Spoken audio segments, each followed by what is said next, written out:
Hi everyone, my name is Michael Graham. I am a graduating member of the Fighting Pie from last year, 2012, ages ago. I was the business captain my senior year, and I've been involved in the business aspect ever since my sophomore year. I don't like to talk about my freshman year. I'm currently attending Kettering University studying industrial engineering with a minor in business, and I plan on getting an MBA afterwards. So here we're going to talk about business first. This is my co-presenter, Paul G. Yeah, my name is Paul Gianferra. Graduated alumni of the Fighting Pie 2006. That was a long time ago. Studied at Kettering University. Got my bachelor's degree in mechanical engineering from up there. So, take you through the overview. We're going to look at the components to business success in first and in chairman's, how to build your way to a chairman's type of layout. We'll talk about handbook and bylaws that your team may want to pursue. Some of the structures that you can approach from, business plan, we want to talk about sponsor packet, that is very important in any sustainable business. Communications and your public relations within your community and within your sponsors. Community outreach, your demonstrations to keep the public engaged in what you're doing and what your goal is as a team. And then let's pull it all together. How do we take all of this and put it into a nice chairman's package? And we'll do a Q&A at the end. Yeah, what you'll find is all the things that are here that we'll be talking about, you can't have one without the other. All of it's a one full package, and it's all culminating in your chairman's presentation.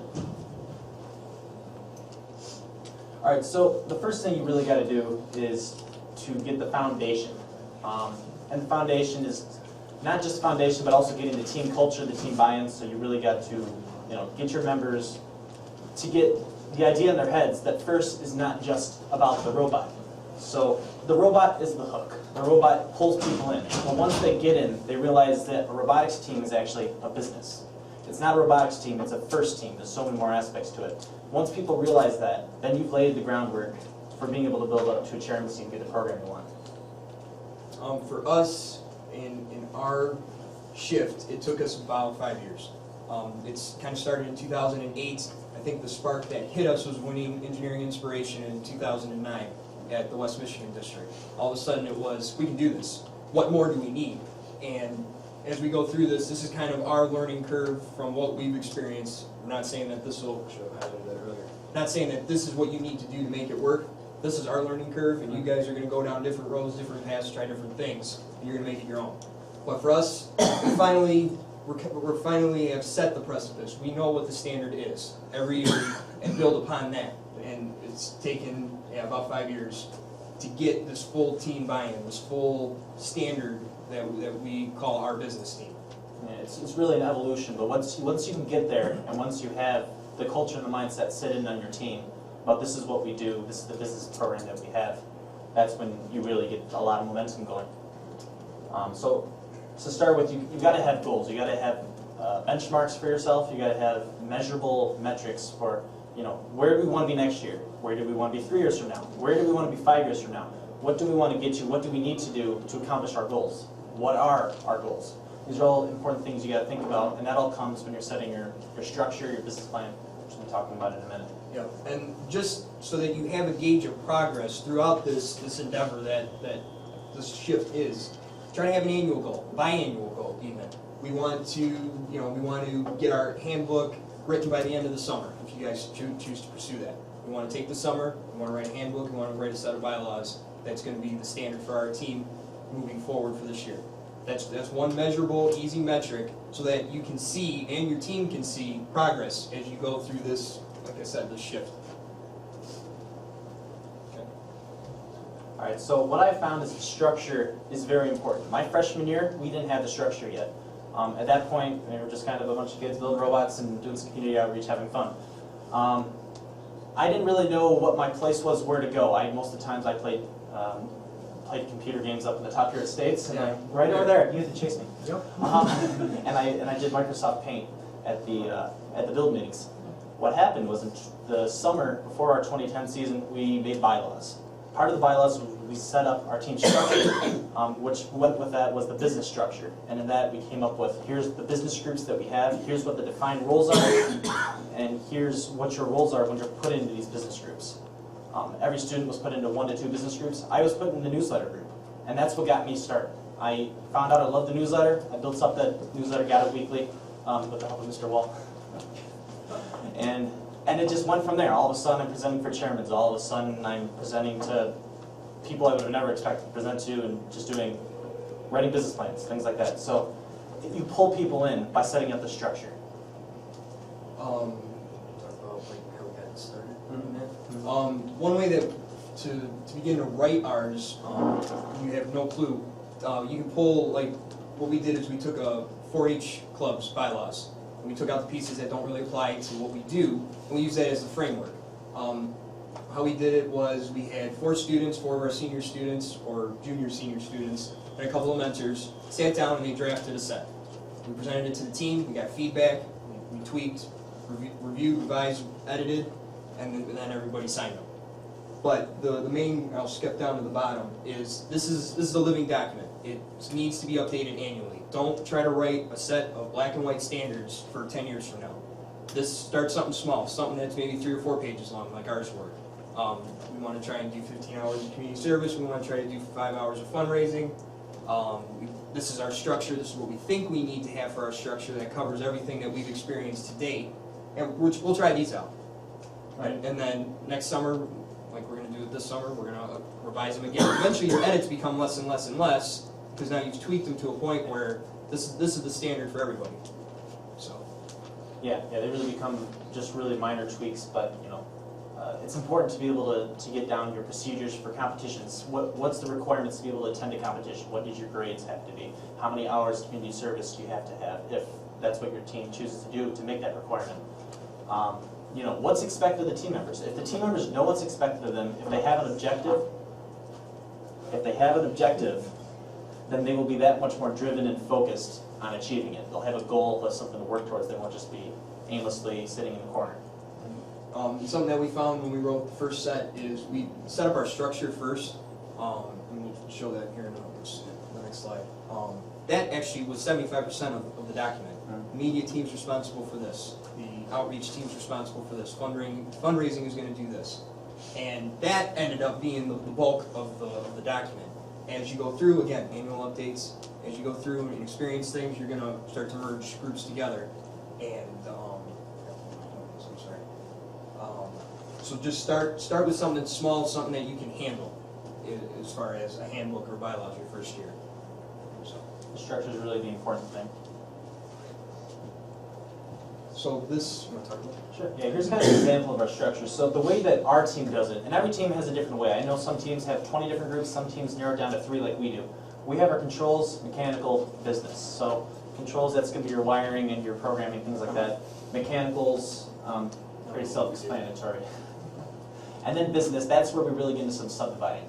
This is an older structure that we had. This is more from like 2010. We've developed it since then. We've kind of figured out what do we really need out of these groups? What can be streamlined? What can we combine? We're down to about 6 groups now, but they all encompass these ideas. Things like media, newsletters, getting a weekly newsletter out monthly during the off season, outreach, website, presentations to sponsors, presentations in the community, swag and spirit for here at the competitions. And it'll all kind of get, as you develop and you figure out, okay, we don't really need a swag group because we have kids who make these little, pom-poms and then they're done. So maybe we'll combine it into a competition group and we'll throw safety in there too. You'll figure that out as you go. It's all a process. It's a living document. Until we had this structure, we would vote on a captain for the year. Sometimes there were 2, sometimes there were 3, sometimes they kind of represented what would end up being these black and white groups. But what it does is it sets responsibility for your captains. A mechanical captain is responsible for maintaining a build schedule, hitting dates, things of that nature. Controls similarly. Business is responsible for maintaining all this. So it defines who your lead mentors are, if that's what you choose to pursue, who your captains are, again, if that's what you choose to pursue, and it gives everyone a responsibility within the team. And as we've said before, everyone on 17-18, at least for us, participates in business in some capacity.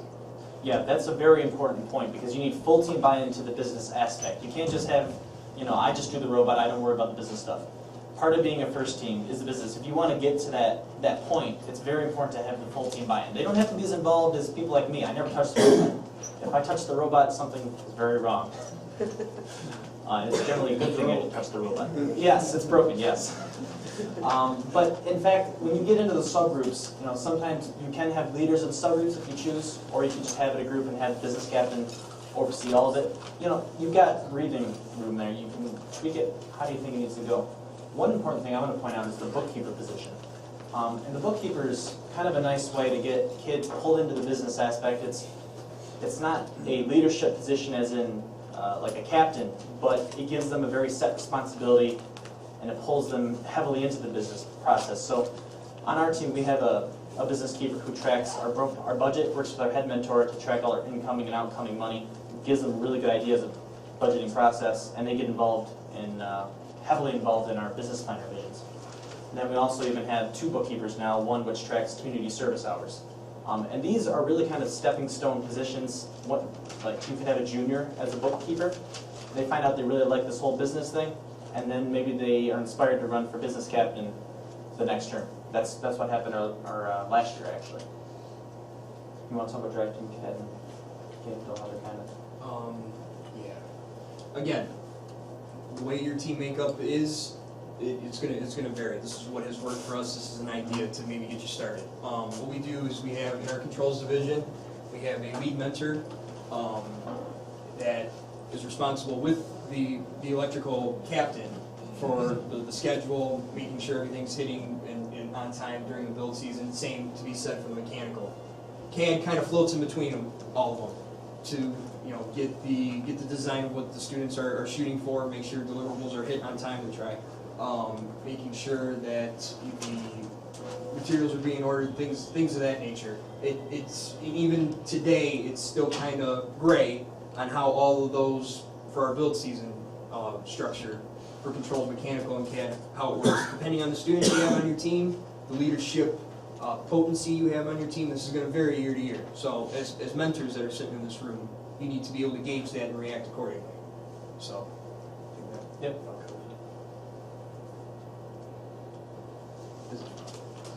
All right, business plan is one of the most important things your team will do. This is really going to be able to drive your business effort. And you can kind of use the business plan one of 2 ways. I mean, there's more than that, obviously, but there's the way where you document everything that you do, and it's just a documentation that just kind of, just sits there and you update it every year and document a bunch of things. Or here's what you really want to go with it, is to make it a tool. So you have your business plan, you have your important parts like risk analysis, like you're measuring your metrics and your goals that you want to accomplish, and analyzing those goals and what worked, what didn't. And actually using your business plan like a real business would for saying, here's where we want to go, here's where we want to go several years from now. It's a business plan. That's what you want to do with it. And Paul can talk a little bit about the structure of it. I want to touch on risk analysis.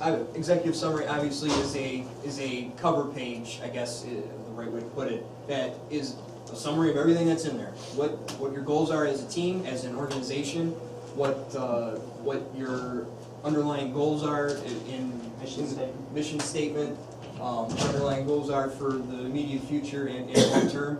That's all encapsulated in there. When somebody reads this, they're obviously always going to go to that document to get the gist of what the rest of the document contains. But one I want to hit on is risk analysis. If you plan ahead for a mentor potentially taking a year off due to schooling, if you have a plan for if you lose a major sponsor, what happens if you lose your build space, things like that. If you plan ahead and you have it documented, we've used it many times. What's our risk analysis? You have a plan of attack and how you're going to approach that problem already set in stone. Again, depending on the potency of the team at the time, mentors that are available, you're going to have to deviate here and there. But at least it gives you a groundwork or a direction to go, and it's not, oh my God, we're being displaced from our build space or anything like that. So don't miss that at all in your risk analysis. And just throwing about that also, it's also useful not just for dealing with issues when they arise, but also preventing issues. What is preventive action that we can take to minimize this risk? As far as like operations and build season, what what we usually do is the first week we lay out, we learn the game, go into our strategy that drives our robot design, things of that nature. It kind of lays out a very, very great foundation of how we're going to do the 6-week build season and how we approach competition schedule. So it can be anything like CAD the first week is responsible for getting us a chassis that fits the requirements and can maintain the major idea, the major accomplishment or goal of the machine. By week 3, detailed prints to the shop, ready to go. By week 5, you know, your last minute details, is there an end effector, things like that. I'm speaking just for CAD. For electrical, there's obviously going to be different standards. But if you stick to that, if you have a black and white standard, chances are you'll actually uphold them because you wrote them. Chances are you're going to be able to follow them, and that'll make you that much better as you go. Now again, that becomes a standard, and you grow that operations in the build season. Okay, maybe we can try to approach something. We want to get a little more fancy in our machining techniques because we have a plan and we know how to do it now. And again, now you're building a business plan is attacking your robot, which is even better. And it's a very living document, even more so than the bylaws, because you're updating that every year too. And it's constantly really growing and improving because, you know, your first season you're not going to have a 55-page business plan or something. You're going to have maybe, you know, 12. Yeah, you're gonna have the major things, and every year you're just gonna add on. You're gonna say, okay, how can we improve it? What can we do to make it better? But it's so necessary for your team's sustainability. It's a great document to have. You can show it to sponsors. You can just have it there to guide your team with your sponsor finding, with your fundraising. It helps a lot with the financial sustainability. So going along with the sponsors, one of the most important things about FIRST, you've got to get the sponsors. We all know how expensive it is. You've got to have a nice, diverse sponsor base to be able to survive and function as a team. Otherwise, you're not going to be able to compete. It's important to have a good handout you can give to sponsors. A great way that we've always done that is with the sponsor packet. We'll have things in there like, what are the benefits to the sponsors of sponsoring us? Why should sponsors sponsor us? Why should the business give us their money? You know, what are we going to get out of it? How are they helping the community? What is the sponsor going to get out of it? You know, that could be having the logo on the robot, in the newsletter, some kind of a partnership activity that we do with them. Maybe it's helping them with an event that they put on. You know, all these things are great ways to build a relationship with a sponsor because it's a two-way street. You know, it's the important thing that you want to think about is moving from sponsorship, where they give us money, we say thanks, never see them again, to moving on to partnership. Yeah. Yeah. For us, we set a number of hours that each student has to contribute. Your teams may do yearly dues of whatever dollar amount that is. It's one sort of fundraiser, but fundraising as a whole, be creative about it. Some stuff that we've done is we try to do things that we can also bring our robot to and demonstrate at the same time. And we'll get into that here a little later on. We've done spaghetti dinners. That's been our biggest one. We get one of Knights of Columbus Hall in Armada. We bring the robot in, we provide the hall, we provide the meal, and it's a great way to branch out into the community, draw people in that don't know anything about what this is. They're there naturally for the dinner itself. They start seeing the robot, you get to talking, they know people that can help you out in machining, they know people that may be interested in sponsoring you. You never know where a conversation leads. Countless times our mentors and students have met people through demonstrations that have benefited not just us but them as well in this partnership that we like to call them. So fundraising, be creative. Do your can drives, do your spaghetti dinners, but eventually you may get to a point of sustainability where your partnerships with your sponsors are all you really need. And that's almost the mecca of where you want to be. And then the fundraising is just kind of the cherry on top. Unfortunately, I don't think we're quite there yet, but it's always nice to have a little bit extra money. We're always working and getting closer. Right. Yeah. No such thing as too much money. Amen.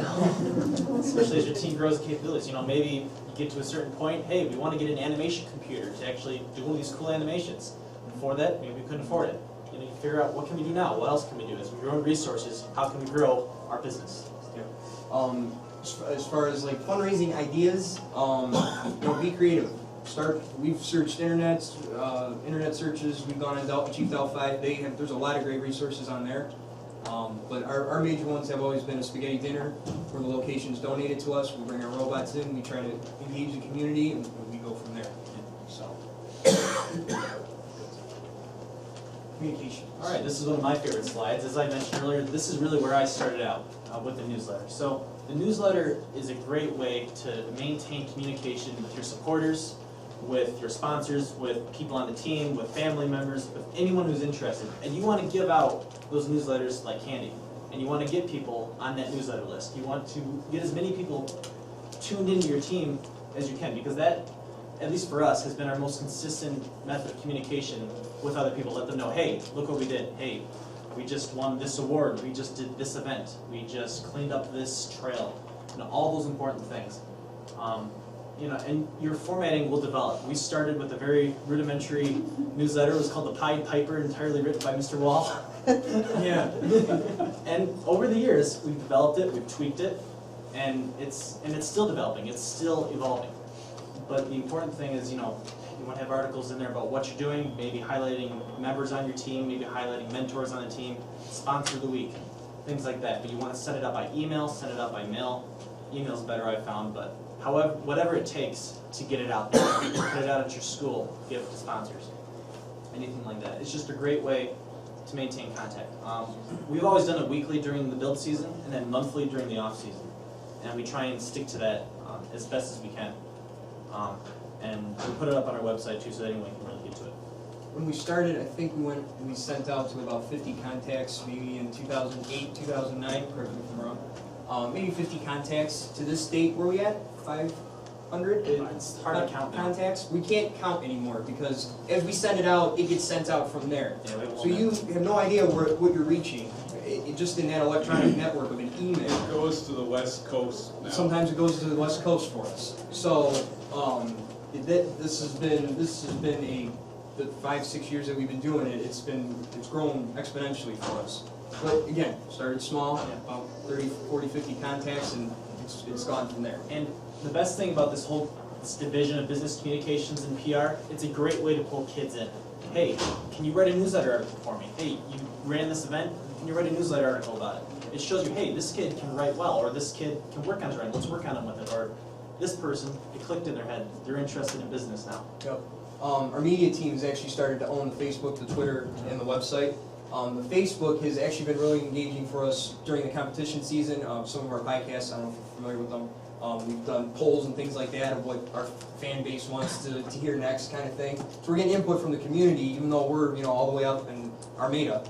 We can still get input from anywhere in Michigan, basically, of the teams that are on our Facebook page, of what they want to hear about for that upcoming episode.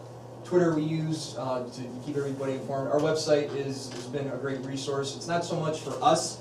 It's started to become a library for our LabVIEW, some CAD, a little bit of mechanical training, but mainly our LabVIEW, our electrical team has done a lot of beta testing the past 4 or 5 years, and that is a huge resource. A large number of our hits are now off of that, but Our sponsor packet is on there as and well. our outline of our business plan is on our website also. Yeah. So if you want to see an entire sponsor packet, at least the way we do it. So our website, Great resources. our website originally was just to put our name out there. Now it's become a resource tool for other teams, and that's ideal for you guys. What do you have to offer to other teams? What have you learned? What have you experienced that you can help the community out in? But the big thing, keep communication with your sponsors all year long. Thank yous constantly. You can't do it without them. Mom and dad, everybody that helps you guys out, thank them, recognize them, make sure they feel appreciated. We still do, sponsor of the week. Master Pneumatic, for instance, we highlight them, what their company profile, what's their mission statement, what do they make there, what do they do? This is going out to 500 people. That's again a partnership. We're advertising for them to who knows who may see. So that all, I hope you guys are starting to see how this kind of all is dynamically tying together as you build your business team. Going with what he said, you not only want to keep in contact with them all year long. If you make contact with someone, you want to keep that contact info. I found it's helpful to keep an Excel spreadsheet or a Microsoft Word document, something to just compile all your information together. Have a nice database. every company that said they'd give you money but they can't right now, come back this month so that you can do that. Every person you've talked to who's expressed an interest, put them on the newsletter list, keep their contact information, and keep in touch. Keep the dialogue going. That's the most important thing of doing PR. What is your website?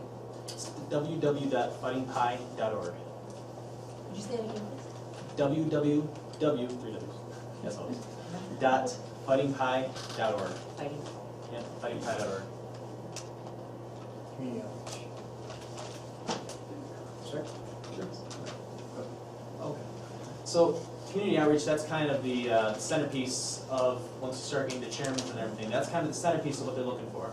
But you don't just do it for chairmen, you do it because it's part of your program. That's how you build your program, that's how you get first out there, how you recruit, how you let the community know, hey, we're here, we have a robotics team.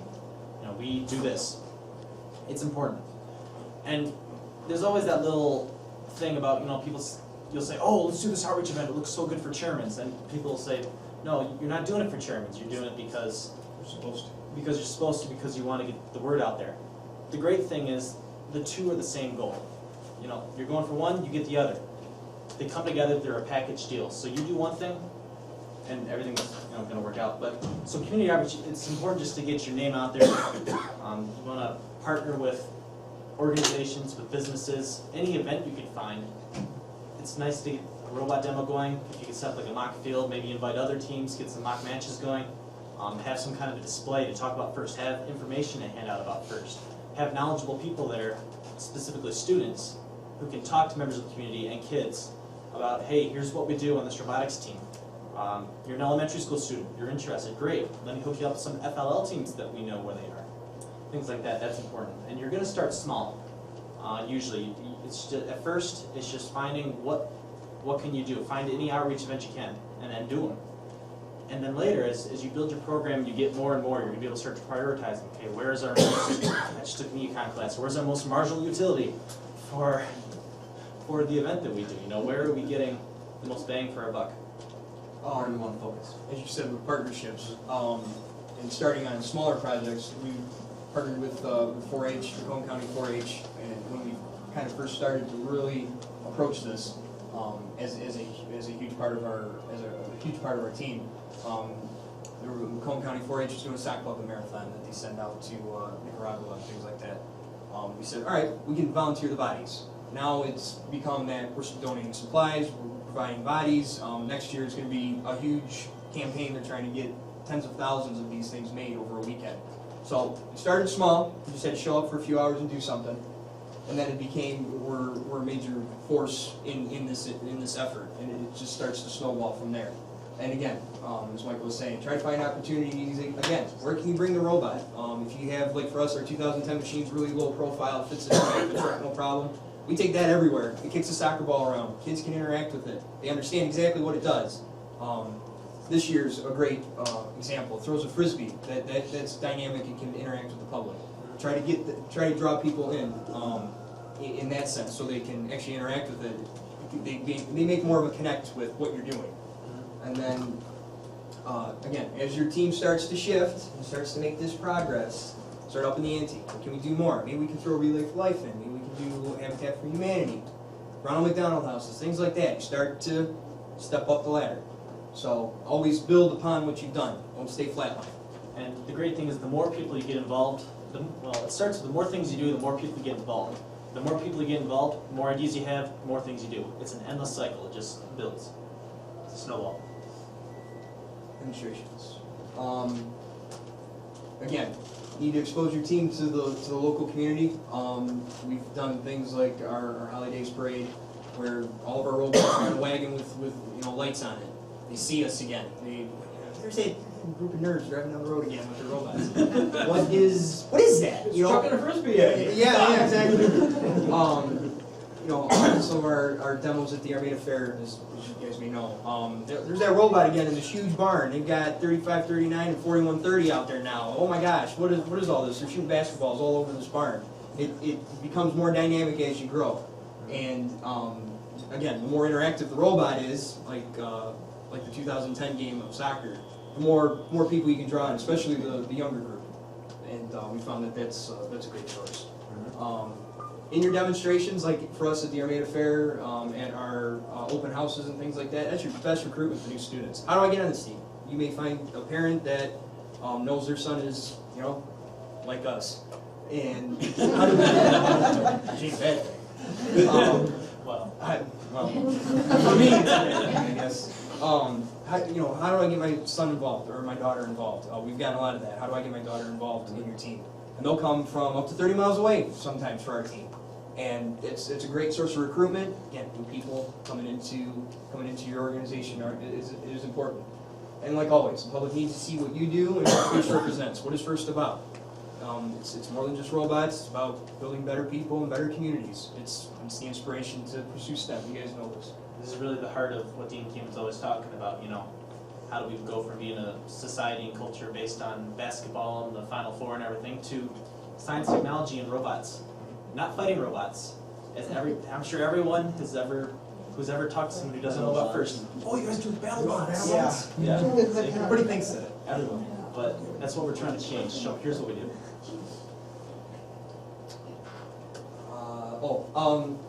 Like when we've done demonstrations, one time at a car show, we had the robot there. We had a guy come up and he owns a machine shop.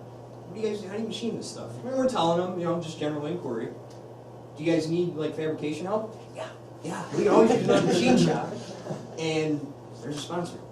Just you have your robot at a demonstration. The right person walks up. Boom. There's a sponsor, huge sponsor for us actually. So all kinds of outcomes come from that. You either know people that where you're lacking assistance in, you know, maybe it's in your media and in your videography. Oh yeah, I know a guy. I'll put him in contact with you. Things like that. You never know who's walking by. That's an awesome part of the demonstrations, at least for us. Who are we gonna meet this time, Michael? You know, things like that. So There's a state representative walking by again. yeah, exactly. So. Yeah, and it really does happen. I mean,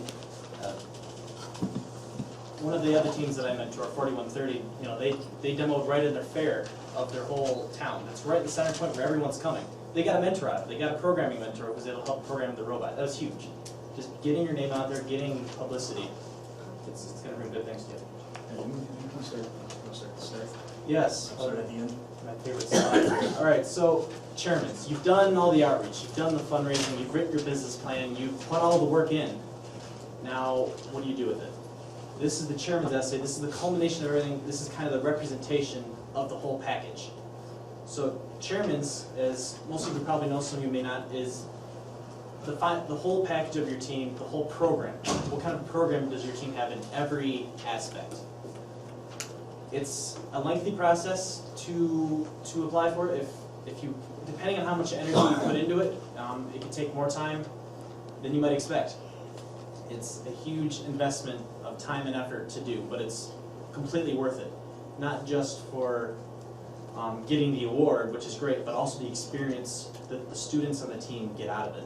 Whether they win or not, the whole idea of having to go in there, present to judges, and say, here's why you should invest in our team, here's what we've done, having to write a formal plan, having to make a chairman's video, all that comes together and it inspires students to do things they never thought they would do. So step one, you got your chairman's essay. That is always due, usually in February during the build season. So if you can, it's nice to start on that before the build season starts, before you get into the credit things. But the important thing is just make a nice outline. What are all the things we've done? What are the things that, what's criteria for chairman's? What have we done to fit that criteria? Let's start crafting an essay. Okay, we have an essay, the limit is 10,000 words, we have 20,000 words. Uh-oh, now we gotta cut. 10,000 characters. Yes, that's what I meant, characters, yeah. It's a lot of characters, but it runs out quick. So, you know, how are we gonna cut it? What's the most important things we gotta focus? How do we wanna format this? Once you have a chairman's essay, it's nice, because then your next year you can use that. You've got something to base off of. Unless you wanna scrap it and completely start from scratch and do it a different way, but that's up to you. The chairman's essay is going to take some time, so give yourself the leeway and the time up front to be able to do that. Don't just start a week before it's due. The more time you put into it, the more you're going to get out of it. And that's submitted on STEMs for anyone who wants to submit for that. And you submit it to one of your districts. So here in Michigan, you'll submit for chairman's at a district. If you win it there, it moves on to states. If you win it there, it moves on to worlds. Everywhere else they do a little bit different. They just go to regional and then to worlds. the video is another thing. The video is due at the competitions, so it gives you a little bit more time to work on it. With the video, you really want to encompass your team's culture. You know, give the judges a nice look at your team. This is where they can get a visual. In the essay, it's a great place to throw in as much content as you can and give them a great idea of what does our team do, what is our team like. In the video, that's where you really want to. That's where you want to inspire them. That's where you want to make the tearjerker if you can. You know. I believe it's a 3-minute limit, and it's nice to have interviews from people, nice background music. You know, if you get a kid who's interested in videography, who really loves that stuff, you can get a great. It's a great project for them. So judges, it's important to think about. This is how we've always done it. We've always thought, all right, we're a business team. We're a business. Judges are our investors. Here's our product, and this is what we're trying to sell to the judges. Here's what we've done. Here's why you should invest in our team. So we approach it like a professional business presentation. You know, we make sure we're looking all nice and stuff before we go into the room, and then we come in with business card and things like that. And, you know, we make it a professional presentation. We treat it at a high level because, you know, we care about it. Other teams, they have other approaches. Like, you know, you've got teams that'll do a cool skit, and that's worked really well for a lot of teams too. So it's how do you want to attack it? What works best for your team? What fits your team's style and your team's theme? You know, and that's kind of for you to work out. But the important thing is you want to be able to articulate to the judges why should they buy into your business, and you get a 5-minute presentation to do that. And usually you start out at about 15 minutes, and you got to cut it down, cut it down, cut it down. Sometimes the Thursday night before you're in the hotel room, and you're in the hotel 1 a.m. and it's late at night, and someone asks you, where's your team going from here? You're just like, up. And then that's your only answer because you're just exhausted. Not that we're speaking from personal experience anymore. Not that this ever really happened. No, we've always got it done 2 weeks ahead of time. Yeah. Theoretically. Yes. So, but that presentation is just the best part, in my opinion, of getting to go for this award. Getting students to stand in front of 3 judges who are in charge of companies or, you know, something like that, and they're shaking a lot, some more than others, depending on how much experience they have. But and they just have to present, and they have to be articulate, and they have to answer the follow-up questions and think about, you know, what are the judges going to ask? How do I answer? How do I sell this business? And they have to be excited about what they're doing. Like for me and Michael right now to be standing up here talking about this is pretty cool. 5 years ago, we'd be in the same room as some of the chairman's teams, but this is a culmination for us. We're excited to talk about it. So you got to find those personalities on your team that have the charisma and the conviction in their voice to really, you know, go up to a team and be like, I want you to know that 4130 is the best team here. Anybody to tell you otherwise? You have to have presence in the room. You have to be able to convince them not only with your facts and your figures, but with your voice and just your character alone. And for some people, that's very difficult. Some people learn it and get very, very, very, very good at it. Some people have it, and You gotta convince them that you're living. yeah, You're exactly. living the mission. Yeah. To go in front of those judges for 5 minutes, I never got to experience it. Insanely jealous that you were able to do it for 2 years. To go in front of those judges for those 5-10 minutes and talk in the pits like we get to do about your team, you're representing everything. You be excited about that. You are the representative of your team and everything you've done for 1 whole year, actually 3 years sometimes, depending on what the criteria are. And if you go in with that approach of we've worked this hard, how do I convince them? I want them to feel what I feel for our team. Those are the kinds of people you want to put in that room, and it can be taught. Trust me, it can be taught. We love you. Oh, yeah. I'm starting to feel like a poodle wearing a pink suit. So if you go in with that mentality of you're excited to be presenting for this award, you want to get the judges to feel and understand on a personal level what your team represents. Those are the people you want in there. As far as attire, as Michael said, what fits your character? There's some teams that go in with the skit that they have kind of a choreographed approach to it. Some people go in as a business presentation. What fits your style? I'm gonna talk about this. Sure. Yeah. One of the most important things of competing for any award is going to be the follow-up questions in the pits, the follow-up questions in the chairman's presentation, and that's really the meat of how do you convince these judges, that we should get this award, that the stuff that we have done is worth it. That's where you're going to be able to show them all your documents. That's where you convey the excitement that Paul's talking about. That's where the judges you catch their eye and they're like, wow, this team's different. This team's got something and they've got a great program going. You really want to think of what are the questions the judges can ask us. They'll ask you things, tell us about your program, tell us about your community outreach, what partnerships do you have, how do you inspire students, how do you recruit? The list goes on and on and on, but you want to think of those questions and think of answers.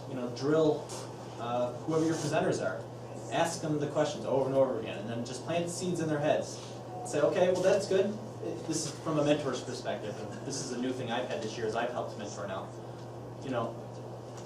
That's good, that's a great answer. What about this? Isn't this community outreach too? Or what about this partnership? You didn't mention that, or doesn't that kind of tie into your whole team theme of the growth that you've had over the years? You just pull all together, you plant the seeds, and you'll just see it completely blossom and culminate when they're talking to those judges. And it's an amazing thing to see those kids who, 1 week before the competition, they answer a question, they don't know what to say, and they're just kind of thinking, okay, but what do we do? How do I answer this question? And then you get them in there, and they're like a seasoned salesman. They're like better than a car salesman. And they can just sell their product so well, and they know it so well. And it's great to see that. One thing that you mentioned, in the chairman's, what we like to do is measurables. How can you measure growth? Okay, we did 4 community services this year, we doubled it, and then we doubled it again. Visually, graphically, have measurables. How many students have graduated, gone to college, pursued STEM, things like that. Measurables. That's a big part of the business as we approach it. And anything however you can measure any activity that you've done, the impact of a community service, the impact of a demonstration, try to document it at that time. And don't wait until March to.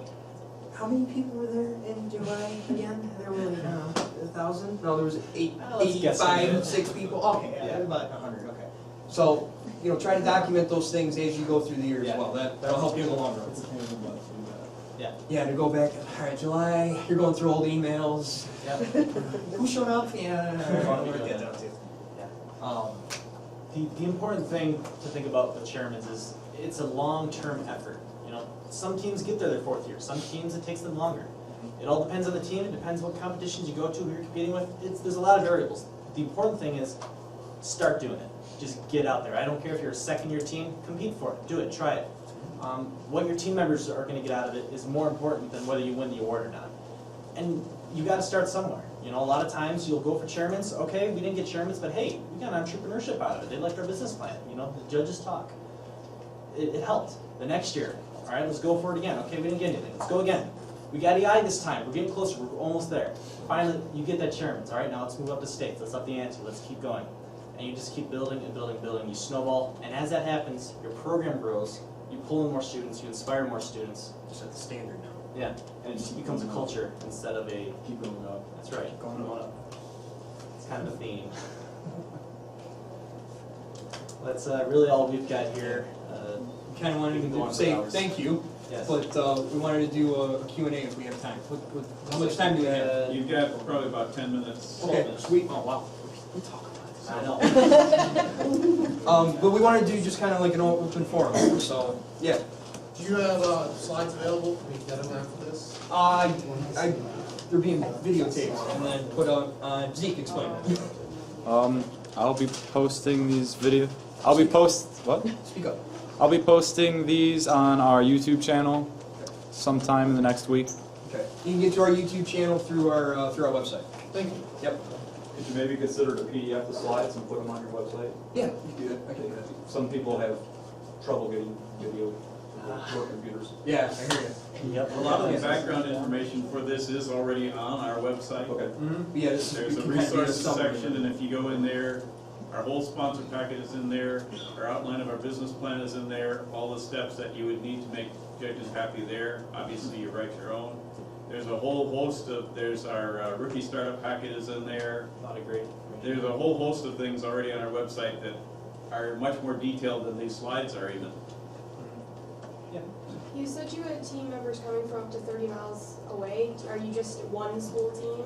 Well, we're structured a little bit differently because we're run out of, it's called the Macomb Academy of Arts and Sciences. So in Macomb County, it's a half-day program set up in Armada School District where we have students come from other school districts such as Richmond, Capac, Memphis, places like that.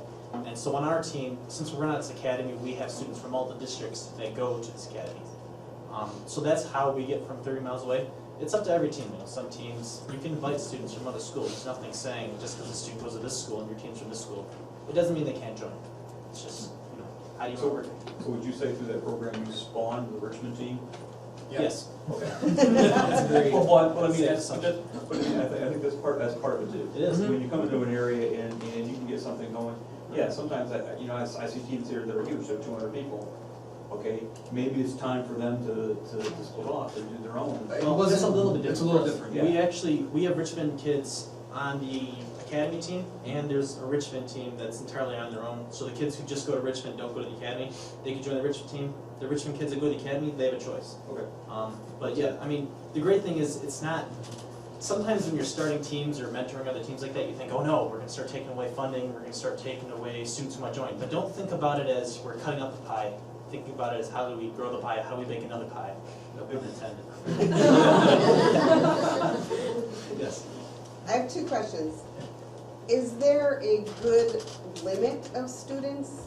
You know, like he said he's got 200. Is there really a limit that would say like, you know, like having 40 on a team is a good, or it doesn't, it's... Goes back to your structure, really. Okay. I mean, if you can keep 85 students engaged, like there are some teams here that are that big, and I don't know what they do with them all, but they keep them engaged. for us, our sweet spot's always been about 30. Our structure is developed now to a point where it works for us at 30, but we have no cap. I mean, we could grow as big as we wanted. That's just kind of a decision amongst the mentors and the students as well to not make this a exclusivity to the team. Right, okay. But if you can develop a structure and say, all right, during build season, when we have 50 students here, we're gonna have to have a media group that kind of does photography. We're gonna be making promotional videos, and we're gonna need 5 people for that. And then in this group, we're doing fundraising. They can go out and they start to develop fundraising ideas that they pass on to the team, and now you get the whole team involved. So again, as we've said earlier on, develop your structure first, and that'll lay down 75% into it. And my other question, he taught you, right, before you taught him? Him in the back, he was my geometry and advanced algebra teacher, 9th and 10th grade. I really don't think you needed any teaching in doing this. No. I gained so much out of this program. It made my college decision. It did a lot for me. So I'm thankful for actually the 3 mentors in the back that are from our team right now. Yeah, walk off to the side. I see you. My comment to that is you give them a little guidance, but you turn them loose and let them go. Look what they just did. Yeah, it's amazing. I mean, They you did just great turn them job. loose.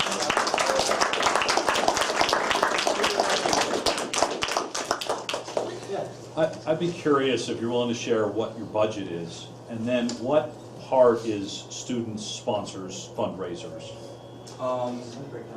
Yeah, we can. Yeah, that's fine. For us, we have $100 dues per student, so that's 30 students. Annual, that's 1 year. Annual, yep. Okay. And then you make exceptions for students that may not be able to hit that dollar figure.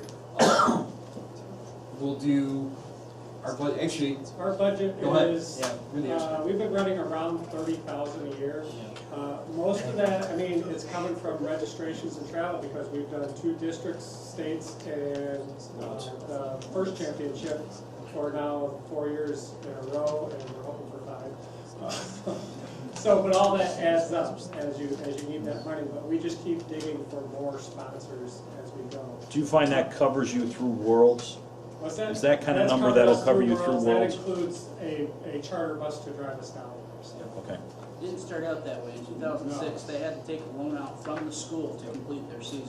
And in 2009, it was very It's difficult been for us as building well. every year, adding sponsors and. We didn't always have the charter bus either, we used to have a lot of sleepy mentors. Oh, yeah. Yeah. In that same thing, Escanaba Gladstone, we're like, kind of like one big city split in two, and we're dipping into the same pot, the same sponsors, the same this, and we're very small community, what, 25,000 total? Where do you go? My first, To expand out. my first notion was, do you guys merge? Do you guys merge teams? That was my first thought, No. but that's between you guys. Or you need to really start to expand out. Look into the students that are on the team, go to their parents. They know people. Yeah, but they all work in the same place. I hear you. We have a company that employs, what, over 2,000? We have two main companies in the town that everybody works there, that's it. Yeah, That's what's important, you gotta expand out, you gotta go in the county, you know, make the region. that's, we're the We same check, county. like, Rotary clubs, Lions clubs. We do that, We share the same. keep dipping, they get tired of. Who's it this time? Well, that's what it is. Like, when I went for my sponsorship letters, they said, oh, Escanaba was here last week. I'm like, But then we keep it sports, sports is sports big is in our always the community, number one so thing in their we're- community. Go a step beyond your local community. Okay. Something we You have started to. doing over the last 2 years. Yeah. A big chunk of our funding this year came from National Instruments to a grant that we got because of our beta test and other seminars that we did. Sometimes you've gotta get really innovative. Grants, Every company you can think of, Chrysler, Ford, everybody has online grant applications from Right. Monster drinks. on Nike, to we've tried, Gatorade. yeah, we've done them all. We've worked with several companies who've made us aware of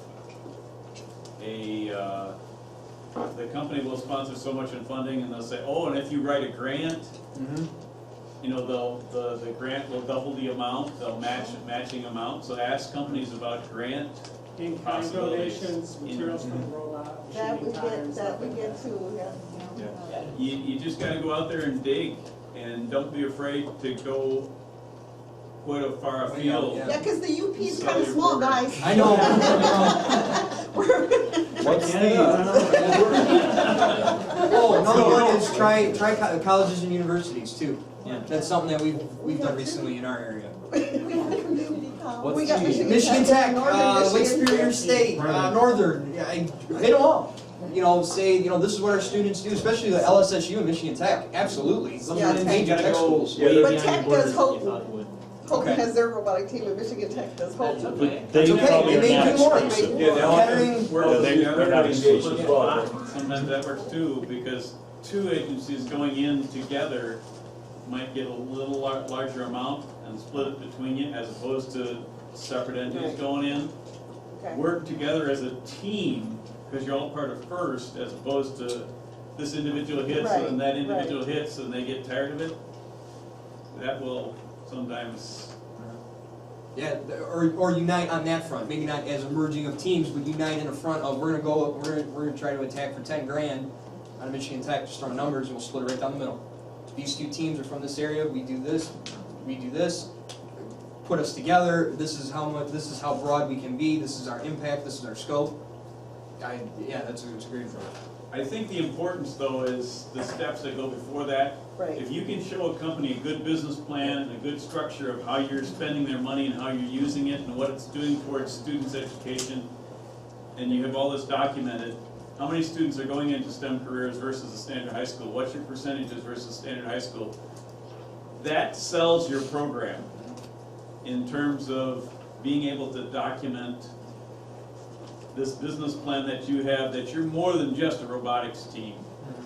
And Well, yeah, that's what I I don't mean do to take when their I, thunder. No, you're but- good, man. when I go into the businesses. I have my phone which has pictures of our robot, and I videotape one of the things.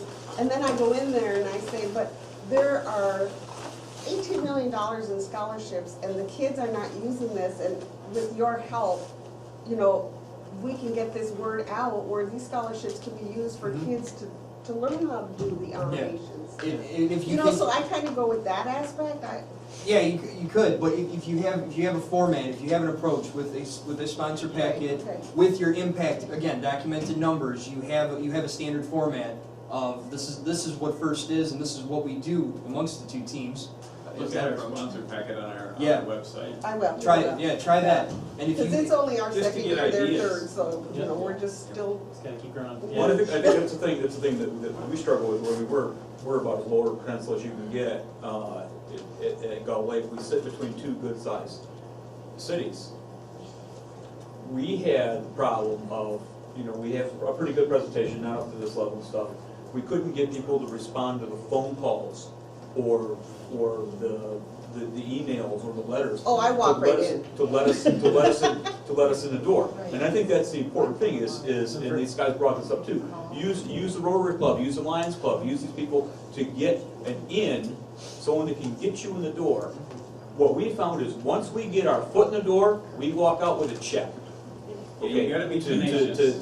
Oh, yeah. deliver the message at first, it sells itself, but you gotta have people who are gonna be receptive to that message, and then you're gonna do well. And you gotta just expand your reach as much as you can. For every no, for every 10 no's you're gonna get, you might get a yes. You know, you can have a ratio like that. I think we're just about wrapping up, but you have one question I want to get to. That's one of my questions. What's the best way to approach a sponsor? You know, there's a lot of ways. The best way really is to make that personal connection with them. It could be, What was the question? what's the the best best way to connect approach a with potential sponsor. Yeah, make the personal connection however you can. As many different avenues as you can. Give them a letter, give them a video, give them a bunch of Yeah, stuff. I mean, what we've done, the way that we've done it is we look at the parents and the mentors that are already on the team. They take that, there's your in instantly to take back to their company that they work for.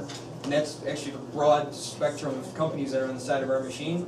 A lot of our parents and mentors work for those companies. Really? So that's how we've started. The way we were looking at it is go in and give them our information, set up an appointment for 15 to 30 minutes. Which you become really good stuff. Yeah, you can do that. You can do that too. We've had a little bit of difficulty with that, but that tenacity is Mr. Wall's talking about. We can answer additional questions Yeah, in the back. we can go in the back. Thank you, everyone. Thanks.